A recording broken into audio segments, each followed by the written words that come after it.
When a modern power outage hits in winter, homes drop 20 degrees in hours.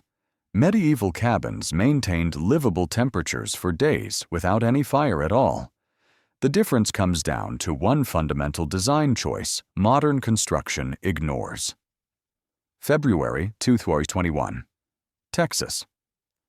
The power grid failed during a historic freeze, and millions of modern homes, equipped with state-of-the-art HVAC systems, R38 attic insulation, and double-pane windows, became uninhabitable within hours.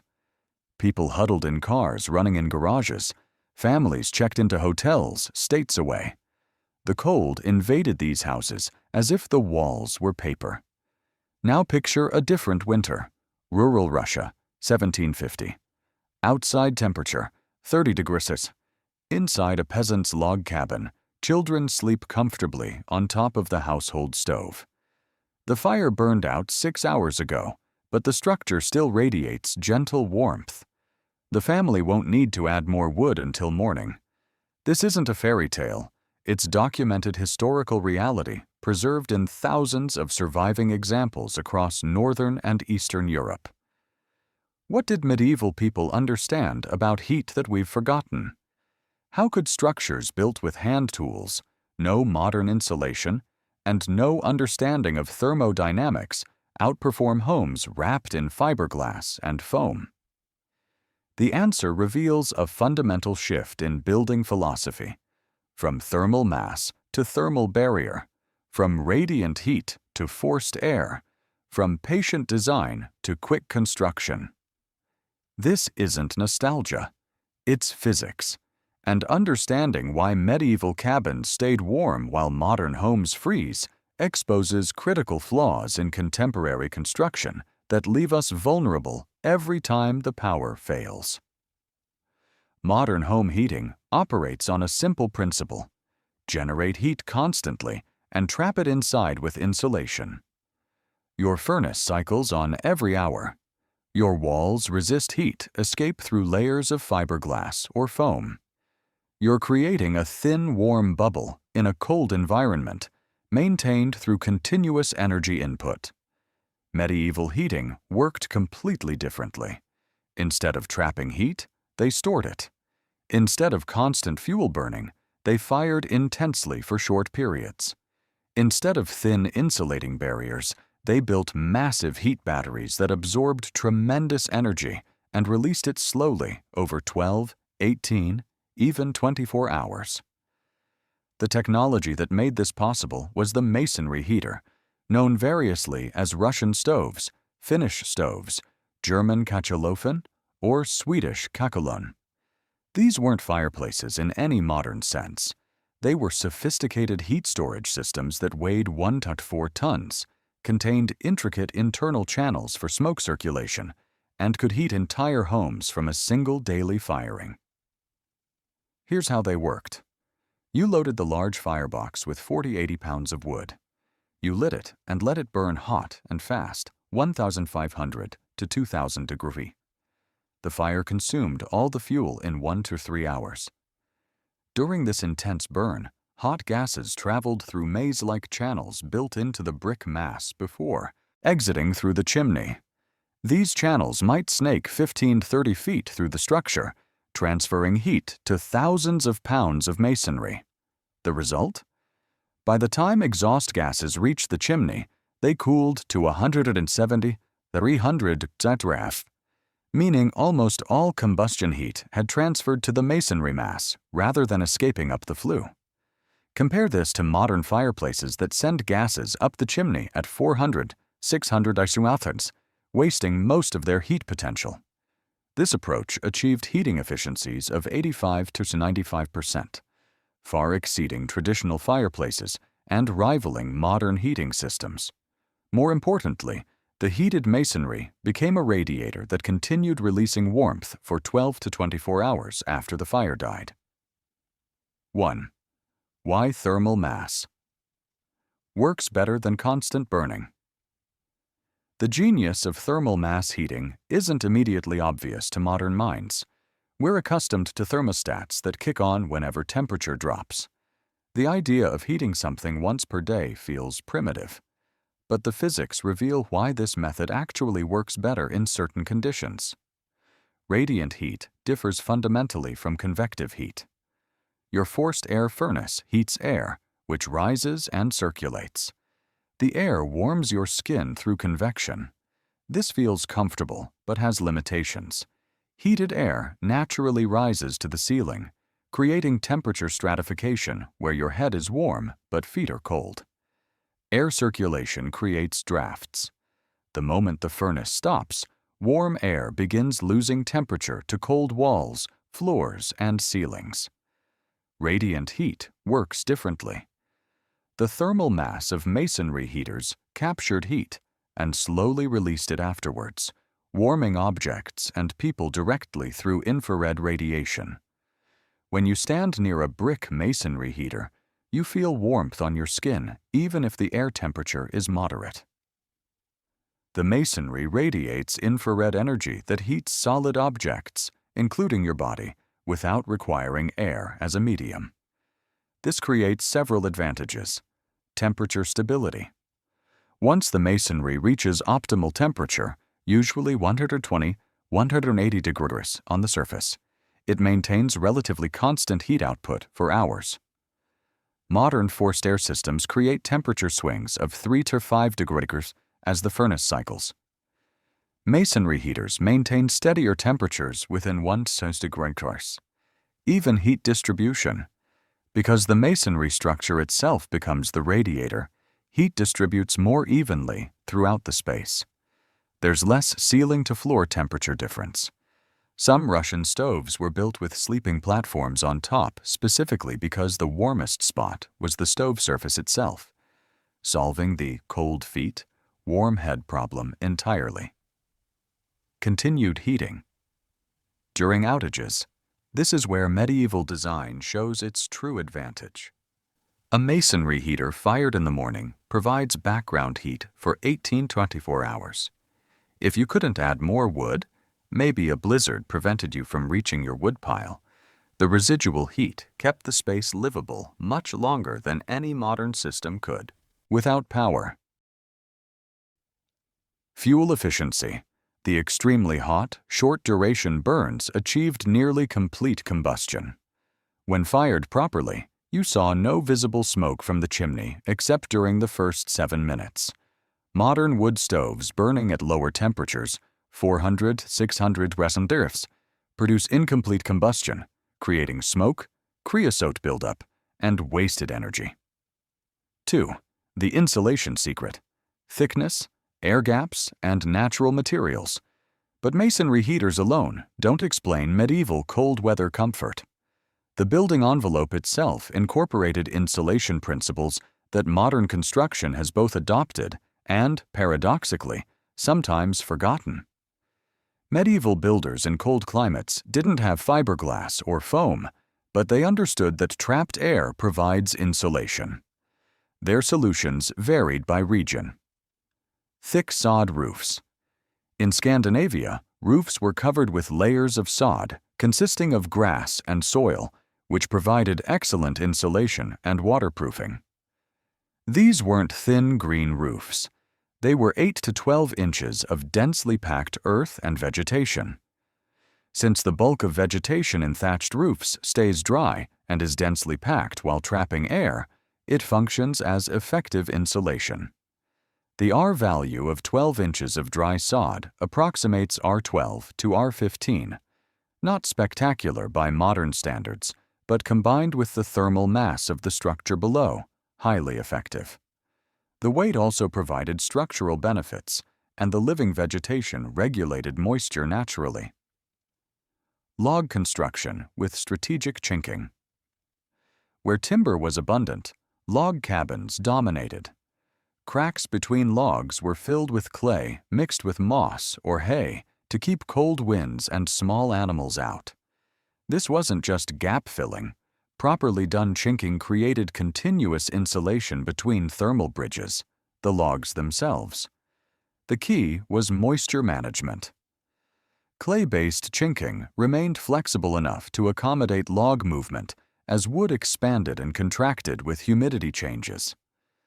Modern builders attempting log construction often use rigid chinking that cracks, creating air leaks.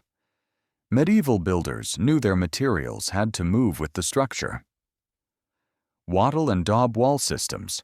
In timber frame construction, the technique known as wattle and daub involved weaving flexible branches, wattle, between structural posts, then plastering both sides with a mixture of mud, clay, straw, and animal hair. When dry, this created a 6 to 8 inch thick wall with decent insulation properties. The genius was in the composite construction. The woven wattle created countless small air pockets. The daub provided thermal mass and air sealing. Together, they produced walls with an approximate R value of R8 to R10, modest but adequate when combined with other heating strategies. Thatched roofs. Thatching involved layering dry vegetation so densely that the roof sheds water while trapping air, making thatch a natural insulator that keeps buildings cool in summer and warm in winter. A properly constructed thatch roof, 12 to 18 inches thick, provides insulation roughly equivalent to R20 or better, comparable to many modern attic insulation installations. 3. The critical design elements. Modern homes ignore. Beyond the heating system and insulation, medieval cold climate cabins incorporated design features that enhanced thermal performance. Compact form. Medieval peasant cabins averaged 16 by 18 feet with relatively low ceilings, 7 to 8 feet. Small cabins made for less area to heat, and in bitter conditions, some people stayed in bed as much as possible simply to stay warm. The small volume meant less air to heat and fewer surfaces losing heat to the outside. Modern homes often feature high ceilings, large open spaces, and expansive layouts. These feel luxurious but create enormous thermal challenges. A 2,500 square foot house with 9-foot ceilings contains 22,500 cubic feet of air. A 288 square foot medieval cabin with 7.5-foot ceilings contains 2,160 cubic feet, 1/10 the volume to heat. Central heat source. The masonry heater typically occupied the center of the dwelling, with living spaces arranged around it. Some designs had the firebox accessible from one room, with the masonry mass projecting into adjacent spaces. The typical Russian stove was placed in the center of the traditional izba log hut, with rooms arranged around the massive structure so heat radiated into multiple spaces. Modern homes place heating systems in basements or closets, then distribute warmth through ductwork. This creates distribution losses, uneven heating, and eliminates the psychological comfort of seeing and feeling the heat source. Medieval designs put the warm thermal mass where people lived. Multifunctional heat sources. The Russian stove wasn't just for heating and cooking. It was also used for baths and as a sleeping platform where the family could rest on the warm surface, with typically enough space for 6 people to sleep. This concentration of functions around the primary heat source maximized efficiency. Modern homes separate these functions. Kitchen in one area, bedrooms elsewhere, bathrooms in yet another location. This requires maintaining comfortable temperature throughout a larger footprint rather than creating one very warm core where most activities occur. Strategic airflow management. While modern homes aim for airtightness supplemented by mechanical ventilation, medieval structures balanced natural ventilation with heat retention. Smoke outlets could be closed after firing. Floor-level vents could be plugged with moss or cloth during the coldest periods. The structure breathed naturally through thatch or wood, managing moisture without creating excessive heat loss.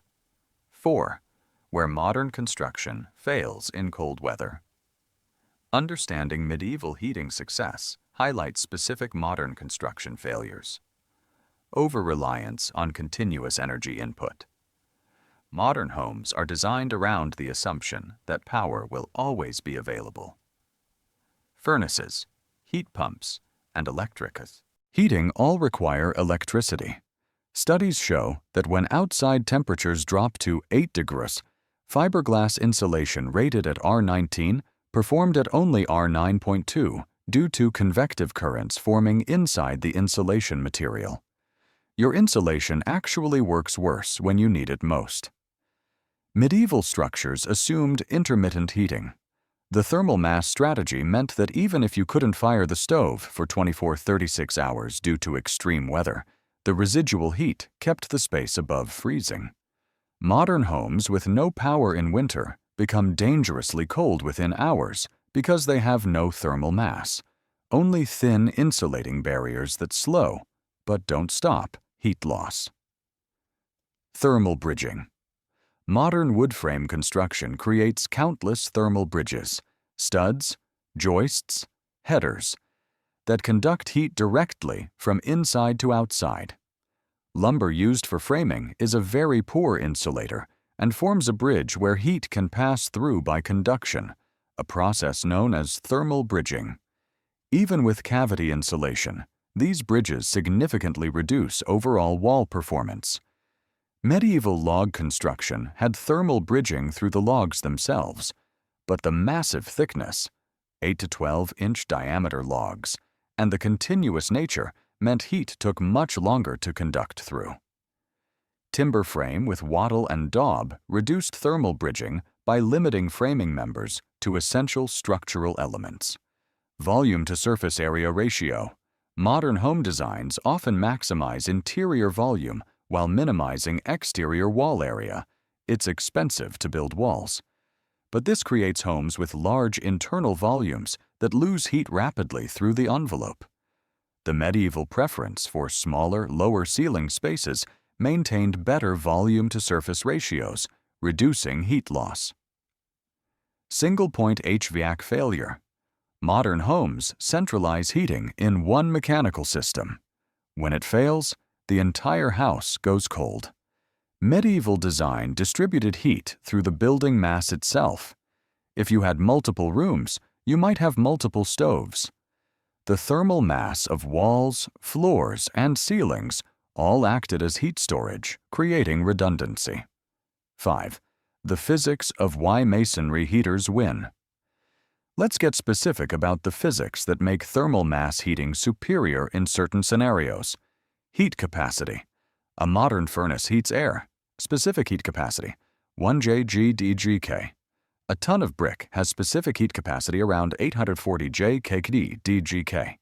When you heat 2,000 pounds, 907 kilograms of brick by 100 degrees, 38 degrees Celsius, you store approximately 29 million joules of energy.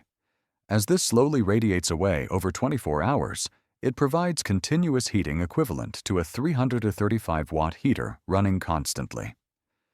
Compare this to forced air heating that cycles on for 15 minutes per hour.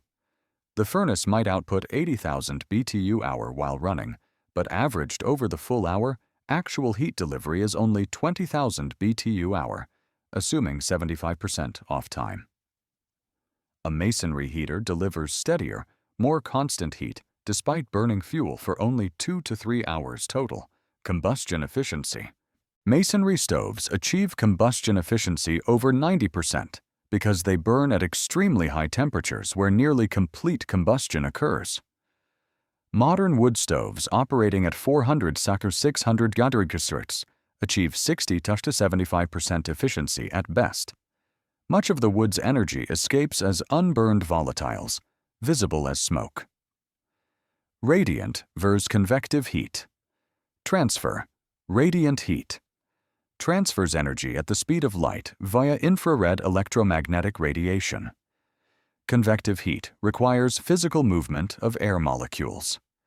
In a well-insulated space, radiant heat from a thermal mass heater penetrates to all surfaces, warming walls, floors, and objects that then re-radiate heat back.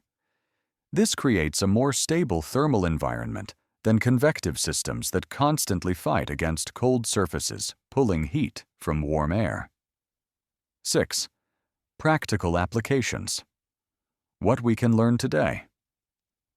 So what can modern builders and homeowners learn from medieval heating strategies? Thermal mass in modern design. Incorporating thermal mass doesn't require building a 2-ton stove.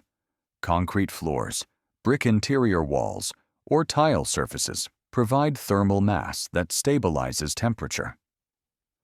Passive solar designs use south-facing windows to heat thermal mass during the day, which releases warmth at night. Even in homes with forced air heating, adding thermal mass reduces temperature swings and decreases furnace cycling. Masonry heater revival. Modern masonry heaters, also called masonry stoves or Russian fireplaces, burn fuel rapidly at high temperature to heat up thermal mass, which then radiates heat into the home for 18 to 24 hours. These aren't historical curiosities. They're available today from specialized masons. For homes with access to wood fuel and no natural gas, a masonry heater provides efficient, resilient heating that functions during power outages. Rocket mass heaters. A modern adaptation of masonry heater principles, rocket mass heaters use a J-tube or L-tube combustion chamber for ultra-efficient burning, then route exhaust through a thermal mass bench or floor system. These can be built DIY for a fraction of the cost of a traditional masonry heater while providing similar benefits. Right-sizing living spaces. The medieval lesson about volume matters. Modern tiny house and small home movements rediscover what medieval builders knew. Smaller spaces are easier to heat, cool, and maintain. Even in larger homes, creating a smaller winter core. Living area near the primary heat source reduces heating costs and improves comfort. Backup. Heating resilience. Modern building codes rarely require backup heating capability, assuming continuous grid power. Medieval design assumed heat sources might be intermittent. Modern homes in cold climates should incorporate some thermal mass for temperature stability. A backup heat source, wood stove, gas fireplace, that operates without electricity. Compact spaces that can be easily heated if primary systems fail. Insulation strategy. While modern high R-value insulation is valuable, medieval design teaches that insulation works best combined with thermal mass. Insulation slows heat transfer. Thermal mass stores heat. Together, they create stable, comfortable environments that resist temperature extremes better than either strategy alone. 7. The modern home energy crisis. Here's the uncomfortable truth. Despite R60 attics, triple-pane windows, and sophisticated HVAC systems, many modern homes are thermally fragile. They depend entirely on continuous energy input. They have minimal thermal mass to buffer temperature swings. They fail catastrophically when power fails. Medieval cabins weren't perfect. They were often smoky, especially before chimneys became common. They required daily fire tending. They offered less total living space than modern homes. But in terms of thermal resilience, the ability to maintain livable temperature without continuous energy input, they were superior to most modern construction. The 2021 Texas freeze revealed this fragility. Homes that cost $400,000 became uninhabitable in hours. People died from cold exposure inside their own houses. Meanwhile, a few owners of older homes with masonry fireplaces or those who'd installed modern masonry heaters maintained comfortable temperatures throughout the crisis. 8. The philosophy difference. Design for resilience. The deepest lesson isn't technical, it's philosophical. Medieval builders designed for resilience because they had no choice. They assumed energy sources, firewood, might be intermittent structures must function in worst-case scenarios. Building for durability mattered more than initial cost. Human comfort depended on working with physical principles, not overcoming them through brute force. Modern construction makes opposite assumptions. Energy will always be available. Worst-case scenarios can be handled through emergency measures. Initial cost matters more than long-term performance. Technology can overcome physical limitations. The medieval approach created structures that degraded gracefully under stress. The fire goes out, but thermal mass keeps radiating. The weather gets colder, but the compact space and thick walls maintain livability. The system has no single point of failure. The modern approach creates brittle systems. Power fails, and within hours the house becomes dangerously cold because the entire heating strategy depends on electrical input. The thin insulating envelope can't store heat. It only slows its escape. 9. Rediscovering lost knowledge. Stand inside a modern masonry heater on a January morning in Montana. The fire burned out 6 hours ago, but the structure radiates gentle warmth. Place your hand on the brick, still 140 degrees. The room temperature sits at a comfortable 68 degrees. You used 40 pounds of wood to create this warmth, which will last until tomorrow morning. Your neighbor's forced air furnace has cycled on 14 times since midnight, burning natural gas continuously to maintain the same temperature. This isn't romanticizing the past. It's recognizing that certain problems have optimal solutions, and sometimes ancient builders found those solutions through necessity, observation, and incremental refinement over centuries. Medieval people who survived 30-degree winter winters without freezing weren't tougher than us, though they might have been. They weren't more willing to suffer discomfort. Humans in all eras prefer warmth. They simply built structures that worked with thermodynamic principles rather than fighting them. They stored heat in mass rather than trapping it behind thin barriers. They burned fuel intensely and efficiently rather than continuously at low temperature. They built compact spaces rather than expansive volumes. They incorporated multiple passive strategies rather than depending on single active systems. Modern homes freeze when the power fails because we've built for abundance. Abundant energy, abundant space, abundant complexity. Medieval cabins stayed warm in 30-degree winters because they were built for scarcity. Limited fuel, limited space, limited resources. Paradoxically, design for scarcity created resilience. Design for abundance created fragility. The next time you adjust your thermostat, consider, what happens if that option disappears? Your home's ability to maintain livable temperature without continuous energy input is a measure of its true thermal performance. By that measure, a lot of medieval cabins outperform modern houses. We have better materials now, more efficient insulation, better air sealing, advanced combustion technology. We could build homes that combine medieval thermal mass strategies with modern materials to create structures that are comfortable, efficient, and resilient. Some builders are doing exactly this, reviving masonry heaters and incorporating thermal mass principles.